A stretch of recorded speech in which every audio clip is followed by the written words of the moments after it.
ये Cambridge university से पढ़े हुए दुष्ट लोग जिन्होंने अंग्रेजों से हाथ मिलाकर व्यापार के तहत ट्रांसफर ऑफ पावर पाया, और ट्रांसफर ऑफ पावर एक्ट कहां बनता है? ब्रिटिश पार्लियामेंट में।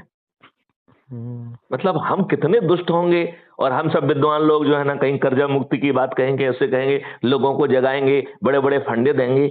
अरे लोग जिनका पेट खाली है वो आपके फंडा सुनने का उनको ज्ञान नहीं है। इसलिए मैथिली शरण गुप्त कह रहे हैं कि तुम्हें से कुछ नहीं चाहिए, हम तुमसे ये भी नहीं चाह रहे हैं कि तुम अच्छे हो।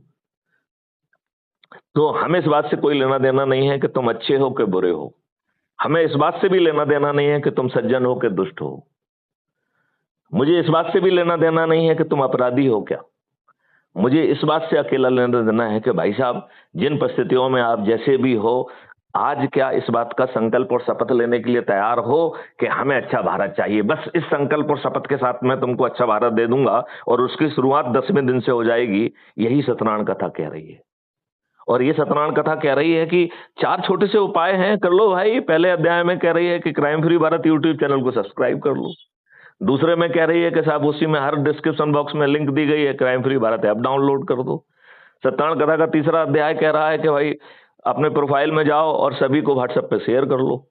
और चौथा अध्याय कह रहा है कि भैया 10 लोगों की सूची बनाओ, अपने परिवार के, अपने रिश्तेदार, अपने मित्रों, अपने पड़ोसियों को, और उनसे संकल्प कराओ, और यही सत्यनारायण कथा का जो है ना उनसे श्रवण कराओ और अनुपालन कराओ। आप 9 दिन में 100 करोड़ हो जाएंगे। जब आप 100 करोड़ होंगे तो सत्यनारायण भगवान के प्रभाव से, प्रताप से, ये दुष्ट राजनेता आपकी बात मानने के लिए बेबस होंगे। और फिर ये सत्यनारायण की कथा 2 अध्याय उनके लिए भी दे रही है कि हे दुष्ट राजनेताओं, तुमने बहुत दुष्टता कर ली है, तुम अच्छे हो, बुरे हो, सज्जन हो, कैसे हो, इस बात से हमें कोई लेना देना नहीं है। हे दुष्ट राजनेताओं, यदि तुम जो है ये 2 अध्याय हम आपके लिए दे रहे हैं, यदि तुम इनका श्रवण करोगे और इनका अनुपालन करोगे तो 240 से बढ़ के 500 पार कर जाओगे। अन्यथा हे राजनेताओं, तुम्हारा विनाश सुनिश्चित है, ये मेरा श्राप होगा। और वो दो काम क्या है जो राजनेताओं को करना है? वो कह रहे हैं कि ना भाई साहब जो है हमारा सिस्टम आपके दिमाग को तकलीफ देगा, ना आपके ब्यूरोक्रेट को दिमाग को तकलीफ देगा, ना आपके धन की बात करेगा, ना आपके खजाने से धन लेगा। ये 21 महालक्ष्यों को भी जमीन पर उतार देगा, 5 मौलिक अधिकारों को भी जमीन पर उतार देगा। और भाई साहब ये दुष्ट राजनेताओं, तुमको 20 गुना पैसा दे देगा।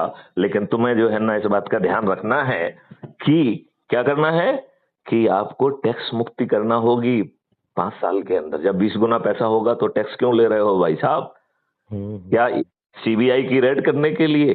क्या इनकम टैक्स का छापा मारने के लिए? क्या ईडी की रेड करने के लिए? क्यों टैक्स चाहिए आपको? टैक्स जो है ना अपना पेट भरने के लिए, क्योंकि राष्ट्र के लिए तो हम आपको 20 गुना ज्यादा पैसा दे दे रहे हैं और अपने मॉडल से दे रहे हैं। फिर वो कह रहा है कि तो आपको क्या करना है? बोले एक या तो जो है ना national authority for crime free Bharat बना दो, या national advisor for crime free Bharat बना दो। मैथिली शरण गुप्त इस फील्ड में जिन महारथियों ने अपना जीवन लगा लिया है, उनको सबको, उन मोतियों को जो है ना सजोएंगे। और उन्होंने ऑलरेडी मॉडल्स बना के रखे हैं, टेक्नोलॉजी बना के रखी हुई है, इन लोगों के माध्यम से उसे रिफाइन कर देंगे। और फिर 15 दिन तक उस सब्जेक्ट के एक्सपर्ट से पब्लिकली डिबेट कराएंगे, और जो सुझाव आएंगे उसे भी इन मॉडल्स में और इन टेक्नोलॉजी में और इस सब चीजों में, नियम कानून में उसको समाहित कर लेंगे। फिर 45 दिन तक लाइव डिस्कोर्स पब्लिक से करेंगे, और उनकी जो शंकाएं कुशंकाएं सुझाव आएंगे उन्हें भी समाहित कर लेंगे। और फिर सत्यनारायण कथा का दूसरा अध्याय कह रहा है कि प्रथम अध्याय के माध्यम से जो चरणी होकर जो भी चीज सामने आए, हे दुष्ट राजनेता, इसे पार्लियामेंट में पास कर देना, अन्यथा तुम्हारा विनाश सुनिश्चित है। इस हमारे श्राप से, इस विनाश से तुम्हें कोई नहीं बचा सकता है। सभी राजनीतिक पार्टियों के पूरे 543 राजनेता पराजित होंगे, उनका विनाश होगा। और इसमें कौन आएगा? ये चंद्रगुप्त आएंगे, जिन्होंने सत्यनारायण कथा को जन जन तक पहुंचाया और लोगों को जोड़ा और इस संख्या को 100 करोड़ तक पहुंचाया। ऐसे 543 चंद्रगुप्त, ऐसे लोग चंद्रगुप्त कहलाएंगे, और उनके पास खुद चल के पार्लियामेंट टिकट पहुंच जाएगा।